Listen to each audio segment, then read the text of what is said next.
শীতকাল মানেই কড়াইশুঁটি কচুরি খেতেই হবে। আজ কড়াইশুঁটি কচুরি বানিয়ে নেব, সেই রেসিপিটাই আমি শেয়ার করব। প্রথমে মিক্সারে কড়াইশুঁটি দিয়ে নেব, সাথে দিয়ে দেবো কাঁচা লঙ্কা, আদা, নুন, চিনি আর সামান্য জল দিয়ে এটাকে পেস্ট করে নেব। তারপর কড়াই গরম হলে দিয়ে দেবো সরষের তেল, দিয়ে দেবো কালো জিরে, হিং, সব কিছুতে ভালো করে নেড়ে কড়াইশুঁটির পেস্টটা দিয়ে দেব।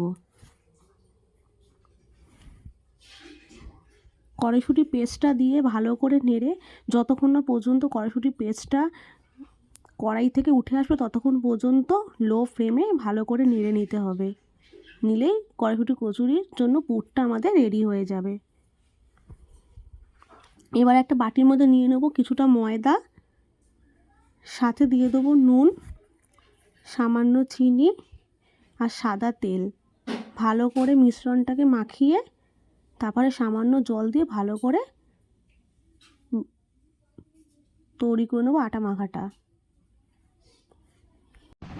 তারপরে কড়াইশুঁটির পুরটাকে ছোট ছোট করে গোল করে রেখে দেব।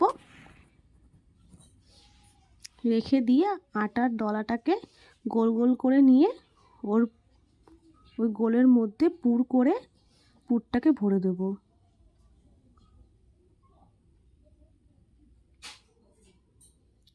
এরকম করেই প্রত্যেকটা লেচি কেটে প্রত্যেকটার মধ্যে পুর ভরে এভাবে আমরা প্রত্যেকটাকে রেডি করে নেব বেলার জন্য। তারপরে কড়া গরম হয়ে গেলে ওর মধ্যে সাদা তেল দিয়ে দেব। ভালো করে তেলটা গরম হয়ে গেলে আমরা কড়াইশুঁটি কচুরি ভাজার জন্য এটাকে বেলে নেব। ডোটাকে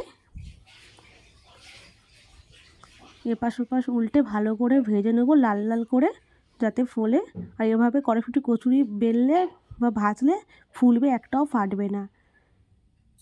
দেখুন ভেতরটা কত সুন্দর হয়েছে, খুব সুন্দর খেতেও হয়েছিল। এভাবে আপনারা কড়াইশুঁটি কচুরি বানিয়ে নেবেন।